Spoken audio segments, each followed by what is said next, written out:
उपस्थित गुरुमुख भाई बहनों को सप्रेम जय सैदानंद जी। आप सभी गुरु के प्यारों के हृदय मंदिर में विराजमान श्री परमहंस दयाल महाराज जी के पावन श्री चरणार विंदों में इस दासी का श्रद्धा युक्त नमन स्वीकार हो। श्री परमहंस गुरुदेव जी निराकार साकार, जिनकी पद नख ज्योति से आलोकित संसार, परम पुरुष पूरन धनी आनंद घन सुख रूप, सर्वारंभ में पूजिए पावन चरण अनूप, सर्वारंभ में पूजिए श्री सतगुरु चरण अनूप। बोलो जयकारा बोल मेरे श्री गुरु महाराज की जय।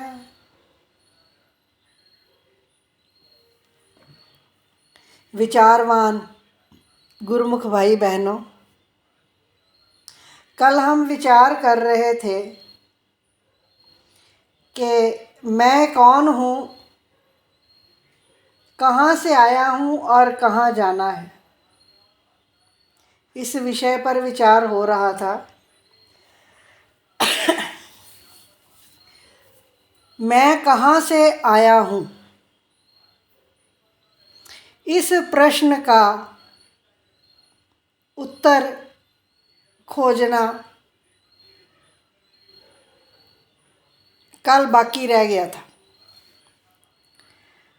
रचनहार करतार ने जब से सृष्टि की सर्जना की है, रचना की है, तब से हम सब जीवात्माएं इस सृष्टि में भ्रमण कर रही हैं, भिन्न भिन्न योनियों में। इस सृष्टि से पार कोई और स्थान नहीं है। यहीं पर मालिक ने सबको उत्पन्न किया है। मनुष्य का जीवन कहाँ से शुरू हुआ? डार्विन की थ्योरी है कि मनुष्य बंदर का विकसित रूप है। ये धर्म के विषय से तो नहीं आया, साइंस ने ऐसे कहा। वो साइंटिस्ट था, उसने कहा कि बंदर से विकसित होकर मनुष्य बना। इसका अर्थ ये है कि हम सदा ही, आवश्यक नहीं है कि पहले मनुष्य ही थे। धार्मिक दृष्टिकोण से देखा जाए तो हम ये अध्ययन से पाते हैं कि हम सर्वप्रथम पाषाण थे, पत्थर थे। गुरवाणी का कथन है, कई जन्म सैल गिरी करयो। मालिक ने सबसे पहले कई जन्मों तक हम पत्थर के रूप में रहे हैं। पत्थर बिल्कुल जड़ है, पर जड़ में भी विकास होता है। पत्थर से जैसे जैसे उसका विकास हुआ तो संगमरमर बना, कोहिनूर तक पहुंचा, हीरे बने, पन्ने बने, नीलम पुखराज, हर प्रकार के जो रत्न हैं वो बने, और कोहिनूर तक पत्थर का विकास हुआ। सर्वोत्तम विकास कोहिनूर कहते हैं।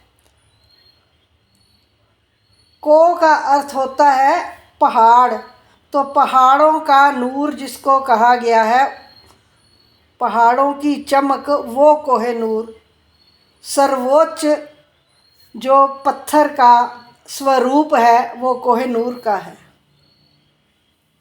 अरबों खरबों वर्षों तक जड़ अवस्था में रहकर विभिन्न प्रकार का विकास करते हुए कई स्तरों को पार करके हम दूसरे पड़ाव तक आए वनस्पति जगत में। वनस्पति जगत में कई प्रकार के लता, पेड़, पौधे सब स्थानों को पार करते हुए, सब स्तरों को पार करते हुए पेड़ों की कितनी योनियां, उन सब में भी हम भ्रमण करके आए हैं। वनस्पति जगत में बहुत प्रकार से विकास होता है। कोई तो जंगली पेड़ पौधे, कोई तो लताएं, कोई तो बाग में बोए जाने वाले पुष्प, गुलाब, चमेली, गेंदा, ये फूल। और इसका जो उच्चतम स्वरूप है वो चंदन है।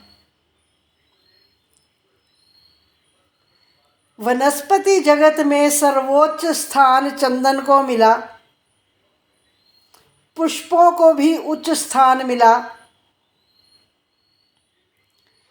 चंदन शीतल और सुगंधित गुणों से युक्त रहता है। जहाँ भी चंदन के पेड़ होंगे, अपना वातावरण, आसपास के जितने भी और जड़ी बूटियाँ होंगी वो भी सुगंधित हो जाती हैं। एक दोहा भी है,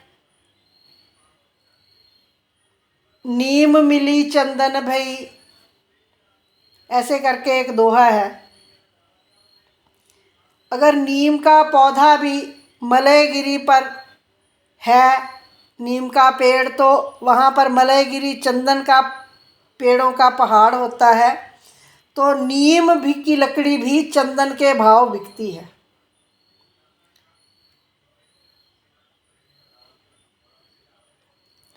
चंदन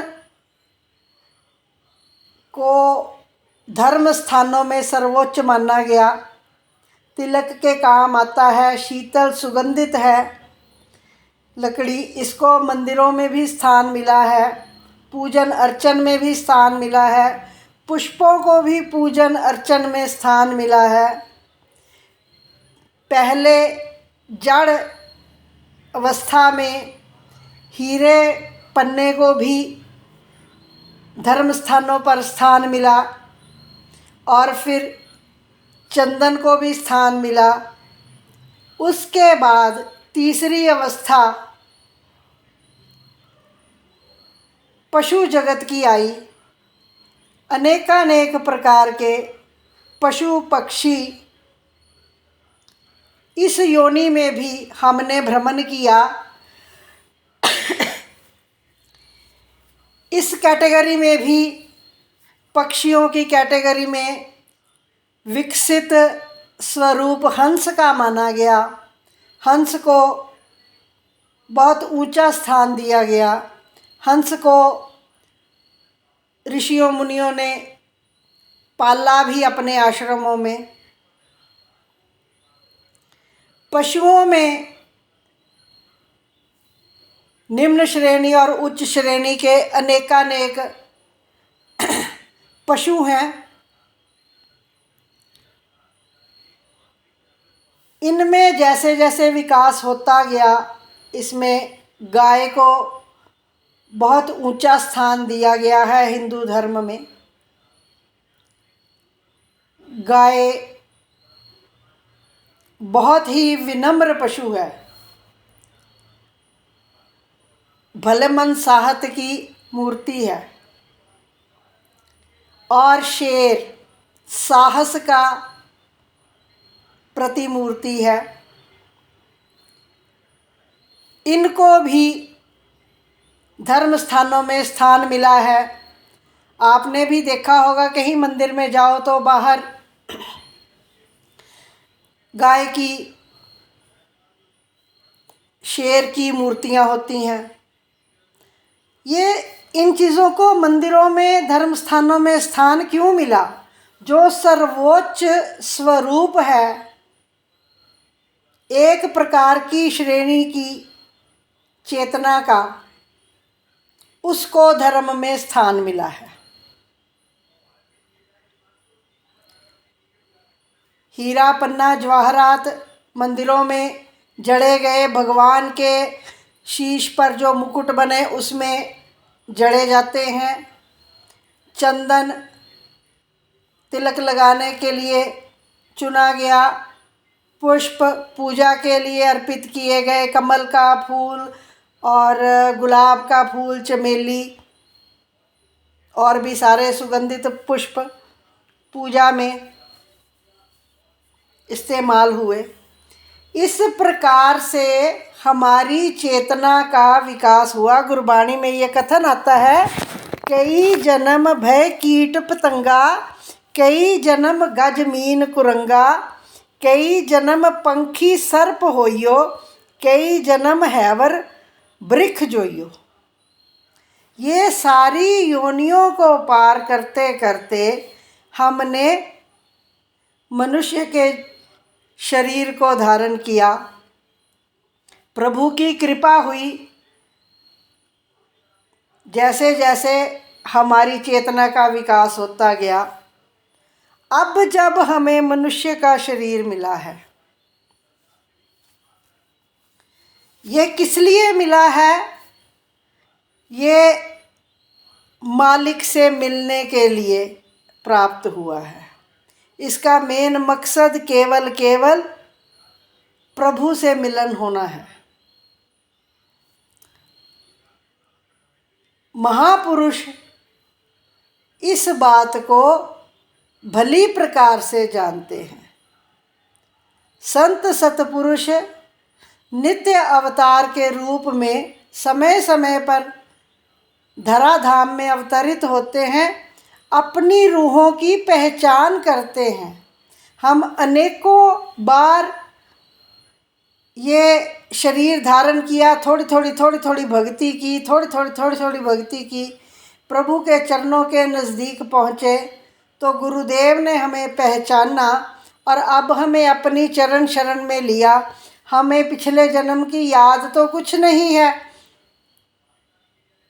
अगले जन्म का भी कुछ पता नहीं है, पर इतना अवश्य है कि जब इस शरीर की लीला समाप्त होगी तो केवल शरीर की लीला समाप्त होती है, आत्मा वहीं रहती है, आत्मा कहीं नहीं जाती।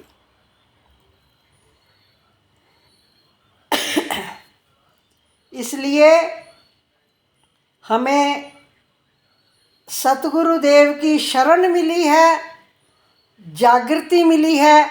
जिस प्रकार जड़ अवस्था में उच्चतम स्वरूप को प्राप्त किया, जिस प्रकार वनस्पति जगत में पैदा होकर वहाँ पर उच्चतम स्वरूप को प्राप्त किया, जिस प्रकार पक्षी पशुओं के रूप में पैदा होकर उच्चतम स्वरूप को हम पहुँचे, तभी मनुष्य योनि में आए।